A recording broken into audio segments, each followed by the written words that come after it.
రమ్యశ్రీ ఎవరు? పక్కింటి ఆంటీ. ఆవిడ నంబర్ మీ మొబైల్లో ఎందుకుంది? బట్టలాడడానికి వెళ్ళినప్పుడు పరిచయం అయింది.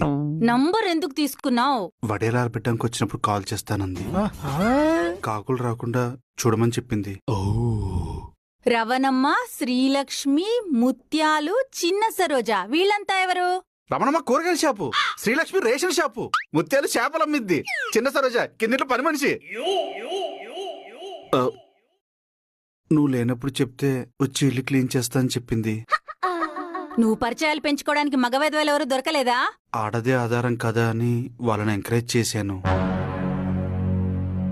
ఈ గ్రూప్ ఏంటి? బ్యూటిఫుల్ రోజెసా? డ్వాక్రా గ్రూప్ లాగా అందరు ఆడవాళ్లే ఉన్నారు. దానికి నువ్వు గ్రూప్ అడ్మినా? అందరూ కలిసిమెలిసి ఉండాలన్న ఉద్దేశంతో. మరి నన్నెందుకు యాడ్ చేయలేదు? తులసివనంలో గంజాయి మొక్కెందుకని.